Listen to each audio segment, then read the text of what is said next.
Hello, ladies and gentlemen, and welcome to the future of the water and wastewater industry and the careers you didn't know about. I'm your host, Dave Kosminski, and we are on location at the historic Taconic Hotel in Manchester, Vermont. And we're doing a whole mess of podcasts. You're going to hear a little background, and we're in a meeting room here. But with us in the house right now is from the Windham Water Department, okay, Mr. Michael Turgeon. Did I get that right? Yeah, Michael Turgeon. All right, Turgeon. Okay. Hey, Mike, how you doing? Good. How did you make your way into the water industry? Oh, I understand that you kind of, have an interesting story. I do. Out of high school, wasn't quite sure what I was going to be doing with myself, and I started working at Walmart third shift, and then I started working at a sawmill, pallet making facility. And I was talking with my dad, who was in the Air Force back in the late 60s, early 70s. And I said, well, let me go down and talk to the recruiter and talk to him. And I ended up enlisting, and I went in open mechanical. Uh-huh. And when I got almost to the end of basic training, they came out and they tell you, you're in a room and they're handing out jobs and what are you going to be doing? And I read my job was a civil engineer, utilities apprentice. And as I was reading it, I'm kind of wondering what is a utilities apprentice. And come to find out, it's like a plumber in the Air Force. So I wasn't expecting that. Okay. I thought, I'm going to the Air Force. I'll be working on jets or doing something with an Air Force. Okay. Something other than water. Nice. And when I went through school, I fell in love with it. I applied myself probably for the first real time in my life as in schooling. And when I got to my first location, I was kind of brought into the water side of things more than the plumbing aspect. Yeah. And that's when I really fell in love. I'm like, wow, this is a great job. I started doing, water breaks and running water systems and learning about it. Nice. So I started going to school. This was in New Jersey.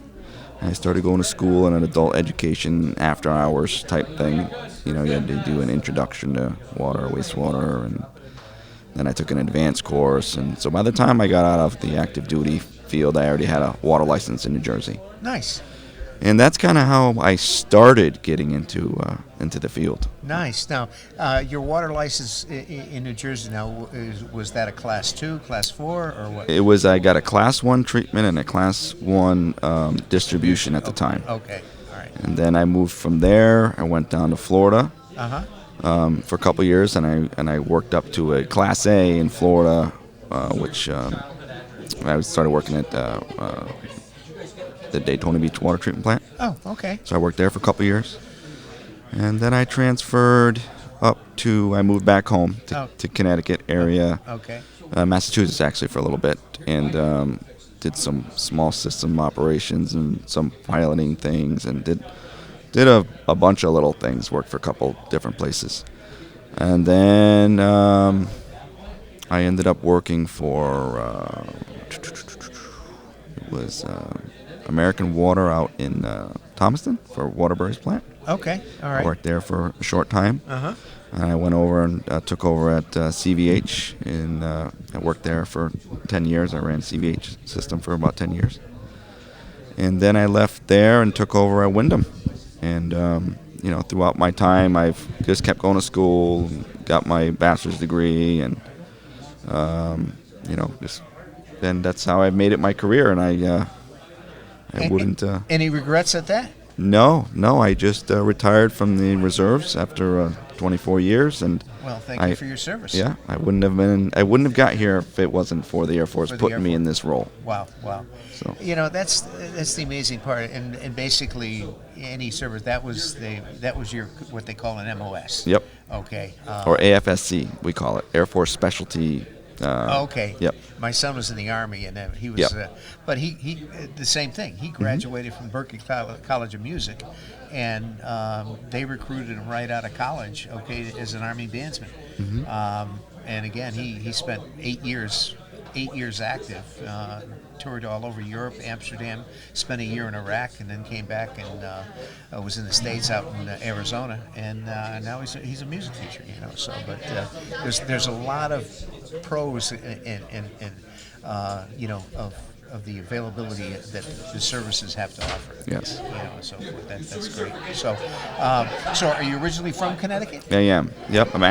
I was born in Willimantic, believe it or not. Okay. So how I ended up coming back and taking over that system was really interesting. Wow. I never thought I would be back there. But what comes full circle, huh? It does. It really does. Wow. So tell me about the now. Are you primarily surface water, groundwater? Yep. Windham is a surface water treatment plant. We actually have the largest watershed in the state. Oh, okay. Yep. Wow. Everything that comes down, pretty much from Massachusetts, right about Union area, Holland, Mass.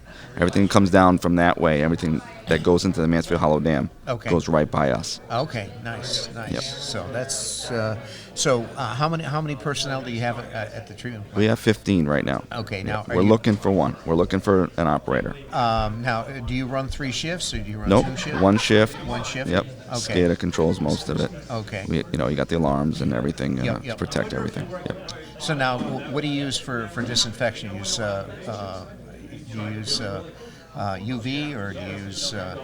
So we have chlorine dioxide on the front end of the plant, and we Okay. just use chlorine. Okay. Yep. Okay. So you don't use sodium hypo, right? Yes, hypo. Yep. Oh, okay. Yep. Okay. Nice. Okay. Exactly. So now, how many customers does this Willimantic get? Well, we serve probably around, I don't know, it bounces from year to year, but I want to say it's like 24,000 people, somewhere around there. We got about almost 4,900 connections. Okay. All right. So that's a good amount of need. Yeah. Now, do you get involved in a lot of the sampling and testing throughout the system, or? Yep, my staff does all the sampling. We, what we don't do in-house, we have the labs. We bring it to the labs, or the labs come pick it up. Okay, nice. Now, as far as is that considered a municipality? Yes. Correct? Yeah, Town of Windham. Town of Windham. Even though the plant itself is currently located, it's located in Mansfield, just over the border. Right. So half of our reservoir on the other side is Windham. So you're closer to Yukon too, right? We're pretty close to Yukon. We're if you where 195 is, we're on our way from Willimantic up to Yukon. Okay. So anyway, so tell me a little bit. Family have kids? I do. I have a 4.5-year-old. Nice. Yes. Okay. Boy, girl? As a boy. Boy, nice. Okay. So, what do you, on a personal level, what do you do for hobbies? Oh, geez. Hobbies. Right now, I'm just trying to relax. Chillax. I like classic cars. Oh, really? Okay. Yep. I like that. I want to get back in shape. So that's going to be a real close hobby of mine. Spending more time with the family. It's going to be a hobby of mine. Yep. My son's not really enjoying t-ball the best right now, but I'm hoping that he'll like Little League. Nice. So I'm looking forward to really just spending time with my family and relaxing. Okay. Oh, that's good. So, as far as going to, obviously being T-ball, you're the dad taxi, getting back and forth and all that kind of stuff. So, if you know me, I also have a musical side to me. So, what's your favorite type of music? What do you like to listen to? I would probably say classic rock. Okay. Yeah. Any favorite bands? No favorite bands. Just like a lot of favorite songs. I don't even know the names of the songs. I just Well, they're rocking. So anyway, yeah. So if you had, do you remember the first concert you ever went to?